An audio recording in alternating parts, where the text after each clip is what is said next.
Now we're going to talk about the faults and fixes of the overhead. The overhead is one of the most exciting shots to hit in tennis because you just get to annihilate the ball.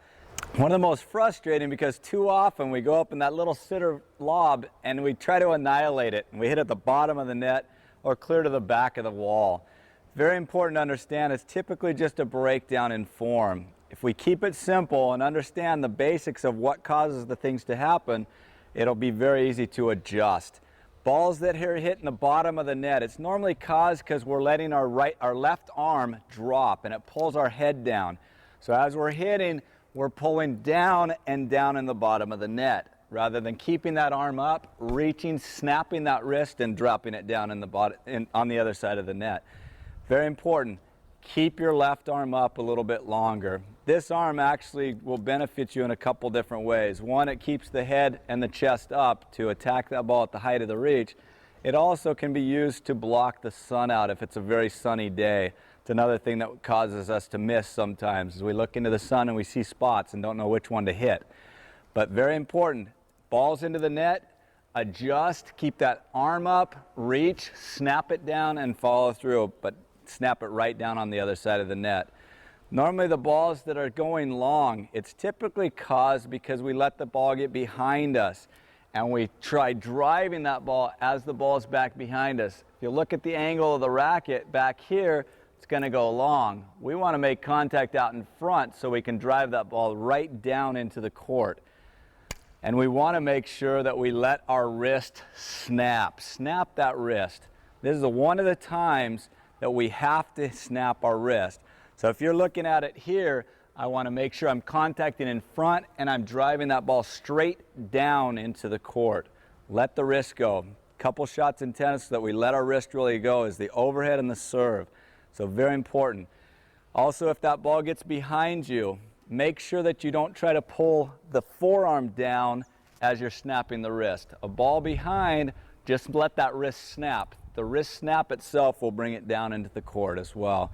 Those are a couple of the things that cause the ball to go long. So the footwork is very simple. You start out in that ready position. We're ready to volley. They throw the lob up. We want to get in what I like to call it the strike the pose position. Strike the pose, that trophy pose that you see. Get your feet turned sideways. It's a drop step. Now we can adjust back to the ball very safely and in a good position. As soon as we get ready to hit, all we do is plant our back foot, which will start our weight going forward. Reach, snap, and follow through. Keep it simple, but just make sure you go from that ready position, drop step so you're safe. Don't run back to your lobs this way. It's very dangerous. But drop step so you're safe and you can really adjust and get to the ball quickly. Be in a great position to just get there, reach, snap, and finish them off.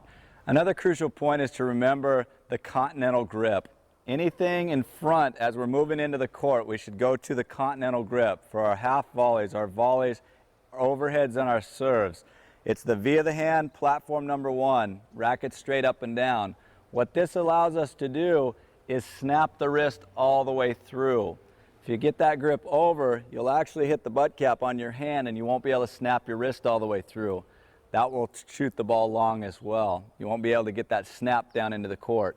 Get that over. Learn it's just a throwing motion. You're pronating the forearm, snap it straight down into the court. Continental Grip, another very important point. Now, if you have someone that knows how to lob properly and they're lobbing off of your backhand side like they should be, it's very important to understand that you can hit a backhand overhead as well. It's not that difficult of a shot to do.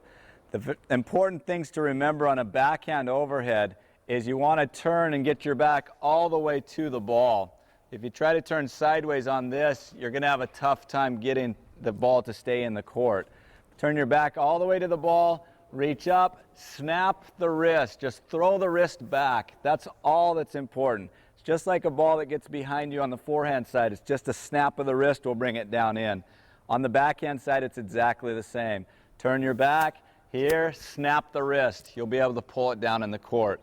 If you have time, get over and hit the forehand overhead. You can adjust your feet quickly if you get turned and you get in that position quickly. From that ready position here, you can adjust quickly to whatever you need.